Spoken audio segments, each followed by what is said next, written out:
Enfin, en Guinée, l'opposition a affirmé ce mardi à Conakry qu'elle ne boycottera pas le premier tour des élections présidentielles prévu le 11 octobre.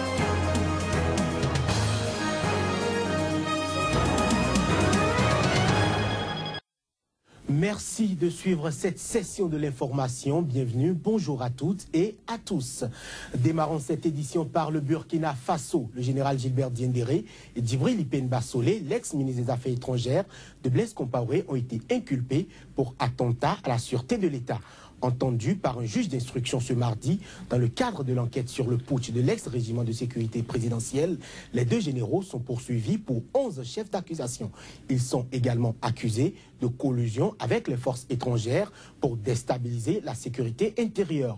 Le gouvernement de transition avait, dans un communiqué, affirmé avoir connaissance de la mobilisation des forces étrangères et de groupes djihadistes appelés au secours des putschistes dans la réalisation de leur funeste dessein. Toutefois, l'enquête sur le putsch du régiment de sécurité présidentielle, désormais dissous, avance au Burkina Faso. On reste au Burkina Faso où une cérémonie symbolique de désarmement des éléments du régiment de sécurité présidentielle, auteur du putsch avorté le 17 septembre dernier, a été organisée par les autorités de transition. Une cérémonie censée marquer la fin de cette unité d'élite et ancienne garde prétorienne de l'ex-président Blaise Compaoré qui s'est tenue dans la capitale Ouagadougou. Le point à travers ces images. Vive l'armée et vive le peuple! Vive l'armée et vive le peuple, ont scandé plusieurs centaines de personnes. La foule a longuement applaudi le Premier ministre, le lieutenant-colonel Isaac Zida, qui a assisté à cette cérémonie. Une cérémonie qui a pour but de marquer la fin du désarmement de l'ex-RSP et qui s'est déroulée en présence d'une demi-douzaine de chefs d'état-major des armées des pays de la communauté économique des États de l'Afrique de l'Ouest. Le coup d'État du 16 septembre 2015 n'était donc que le couronnement d'un plan savamment préparé par le général Gilbert Diendéré et dont l'objectif n'était autre que de mettre fin à la transition et d'installer un régime de terreur. Ceux qui ont planifié et exécuté ce coup d'État répondront de leurs actes devant la justice. Actuellement, les militaires de l'ex-RSP ont été affectés dans d'autres garnisons et ont tous, ou presque, déjà rejoint leur corps. Armes lourdes, canons anti-chars, canons de 106 mm, fusils d'assaut et grenades ont été présentés sur l'emblématique place de la Nation, surnommée place de la Révolution par les Burkinabés. Le matériel militaire exhibé mardi provenait du camp Narbakoum 2, où s'étaient retranchés les putschistes du RSP. Le désarmement du RSP pour moi est l'avènement de la paix au Faso et la liberté et l'épanouissement de tous les citoyens burkinabés. Voilà, nous sommes fiers vraiment du désarmement du RSP. Voilà, nous sommes présents ici, nous sommes en train de voir les armes que le RSP possédait depuis longtemps et ce qui faisait aussi leur puissance. Le RSP, dont la dissolution était demandée depuis des années par la société civile burkinabé, comptait quelques 1300 hommes. En Côte d'Ivoire, à moins de 3 semaines de la présidentielle, le candidat Amara Essi a annoncé ce mardi sa suspension au scrutin pour ne pas se rendre complice d'une mascarade électorale.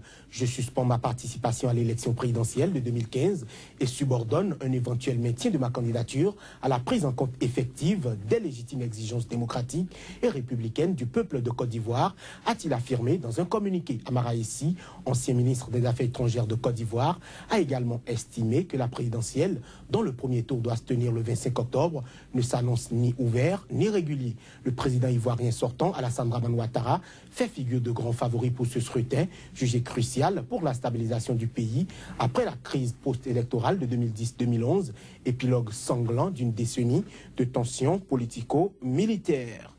En Guinée, l'opposition a affirmé ce mardi à Conakry qu'elle ne boycottera pas le premier tour de l'élection présidentielle prévu le 11 octobre. À 5 jours des opérations de vote, le processus électoral connaît des dysfonctionnements importants, des anomalies en grande quantité qui peuvent influencer la sincérité du scrutin, a déclaré lors d'une conférence de presse Aliou Condé, un responsable du parti de Cellou Dalein Diallo, chef de file de l'opposition. Les représentants des candidats de l'opposition ont réitéré leurs critères, notamment contre le fichier électoral, une mauvaise cartographie des bureaux de vote, une distribution anarchique des cartes d'électeurs. Autant d'arguments qui les avaient poussés la semaine dernière à réclamer un report du scrutin d'au moins une semaine. Selon leur mandataire, les candidats de l'opposition n'ont pas reçu le fichier électoral dans les délais requis. En outre, des électeurs ont été inscrits loin de leur zone de résidence et le vote par procuration demeure autorisé alors que les opposants en réclament l'interdiction. Au Bénin, les membres du COSLEPI, le Conseil d'orientation de supervision de la liste électorale permanente informatisée, ont été au contact des élus locaux et communaux. Au menu de leur descente, l'opération de recensement et d'enrôlement biométrique d'un certain nombre de citoyens.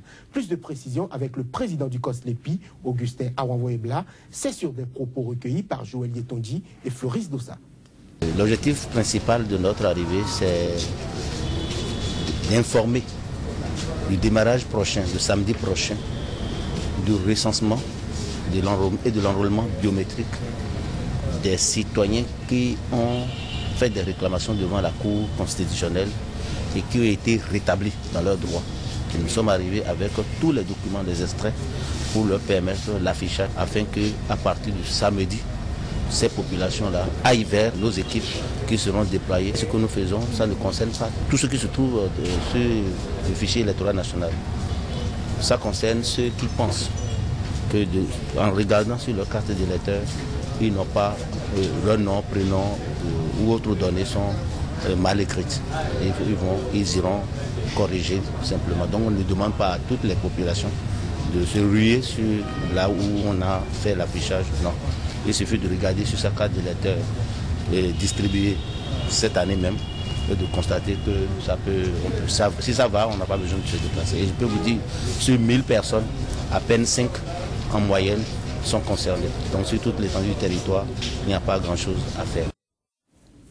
Au Bénin, la grande chancellerie a accueilli un nouveau membre dans ses rangs. Pour ses loyaux services rendus à la nation, Aristide Didioro a été élevé en début de semaine au grade de chevalier de l'ordre national du mérite. C'est un moment singulier dans la vie de cet homme. Pour ses loyaux services rendus à son peuple, son pays lui reconnaît ses mérites. Aristide Didioro a servi de mai 2006 à mai 2015 au ministère de l'évaluation des politiques publiques, de la promotion de la bonne gouvernance et du dialogue social, en tant que directeur général de l'évaluation, un département ministériel stratégique au Bénin sous le président Boni Yayi. Tout au long de son passage à la tête de cette direction et avec son équipe, ils ont réussi l'institutionnalisation de l'évaluation des politiques publiques en dotant l'administration publique d'un cadre institutionnel de l'évaluation et d'une politique d'évaluation 2012-2021. Ce faisant, le Bénin est devenu un pays pionnier en Afrique francophone. Et c'est d'ailleurs ce qui a permis à la grande chancellerie d'élever au grade de chevalier de l'ordre national de mérite du Bénin ce fonctionnaire méritant. J'accueille cette réception dans votre auguste ordre, Madame la grande chancelière, avec la satisfaction du serviteur inutile qui connaît sa place et ne désire uniquement que le progrès spirituel et matériel de son pays. Une action qui inspire parents et amis, mais surtout d'autres fonctionnaires pour qui Aristide Didioro constitue un modèle. Moi, je trouvais que c'était une très belle cérémonie, empreinte de solennité, hein, et ça convient bien au moment. Et le récipiendaire aussi le mérite, hein, parce que c'est quelqu'un, quand il se met à l'œuvre, il se donne. Que dire sinon, exprimer toute ma fierté pour tout le travail abattu. Je pense que cette distinction est bien méritée. Aristide est quelqu'un qui a réellement œuvré pour l'essor de l'évaluation des politiques publiques. Et aujourd'hui, cette récompense, je pense, nous touche. Je suis venu soutenir un frère, un ami, Aristide, avec qui je suis au quotidien, qui a servi son pays et qui, là, retourne à la banque et reçoit cette distinction qui nous fait autant plaisir qu'à lui. Le désormais ancien directeur de l'évaluation repart à la Banque centrale en tant que haut fonctionnaire où d'autres défis l'attendent. Mesdames, Messieurs, la revue de presse est ici et maintenant. On revient juste après ceci. Joël Yetonji, bonjour. Bonjour Joannès, bonjour à tous. Alors avec vous, la revue de presse, évidemment au Tchad, hein, le groupe État islamique en Afrique de l'Ouest, Boko Haram, a encore fait parler de lui. Et puis si de fort belle manière, comme il a l'habitude de le faire. Tchad actuel rapporte 11 soldats ont été tués et plus d'une dizaine autres blessés à la une de Tchad actuel. Tchad Info rappelle qu'hier déjà, au Niger, 10 morts ont été enregistrés et 7 blessés dans des attaques suicides de Boko Haram, c'est à Difa. Voilà, au Congo-Brazzaville à présent, Denis Sassou Nguesso passe à la vitesse supérieure. La date du référendum est déjà connue. Oui, c'est à la va-vite, croit savoir Congo Site. Référendum constitutionnel, les Congos les choisiront entre le oui et le non, et c'est le 25 octobre. Zangamouba, les mises en garde du révérend Ntoumi à Sassou Nguesso, il ne faut pas y aller. Al-Wida Info, les violences et le boycott, seule stratégie désormais à l'opposition pour se tirer d'affaire. En Côte d'Ivoire, Joël Yetonji, défection dans le rang des candidats à la présidentielle d'octobre. Oui, c'est un coup de tonnerre. Le nouveau réveil rapporte élection présidentielle du 25 octobre. Et si Amara jette l'éponge, la vraie histoire d'une capitulation programmée. L'expression « et si Amara abandonne », le jeu trouble de Mamadou Koulibaly. Les vraies raisons d'une décision. Le bélier intrépide lui croit savoir que c'est la mainmise de Ouattara sur les élections qui a motivé cette suspension de candidature. L'intégralité de sa déclaration, donc de la déclaration d'Essi Amara, à lire avec le bélier intrépide. Alger Info, 2 candidats rejettent les 100 millions de Ouattara. Essi Amara suspend sa candidature. Meeting des candidats de la CNC, c'est bien pour aujourd'hui. La grande messe sera dite à Figue Gaillot aujourd'hui. Le meeting est bel et bien autorisé. Joël Yetonji à Ouagadougou, Burkina Faso, on célèbre officiellement le désarmement du régiment de sécurité présidentielle. En tout cas, le constat est fait par le pays. L'opération de désarmement de l'SRSP est définitivement terminée. On n'en parle plus. Notre temps, fin du désarmement de l'SRSP, les armes désormais pour la protection de la nation. Mais une cérémonie inopportune souligne notre temps.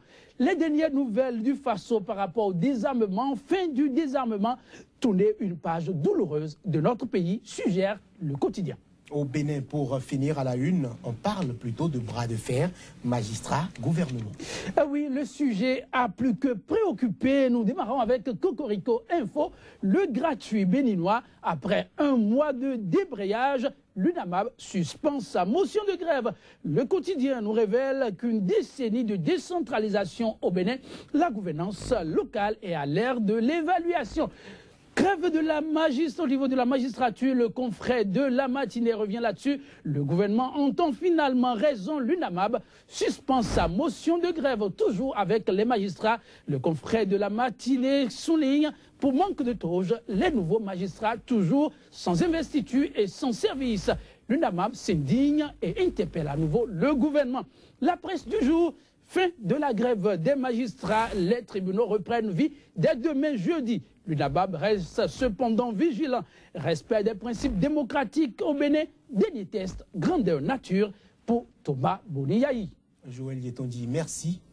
Je vous en prie. Voilà, ce sera donc tout pour cette édition. Merci de nous avoir suivis. Agréable journée à chacun et à tous. L'information revient sur SICA dans quelques poignées de minutes.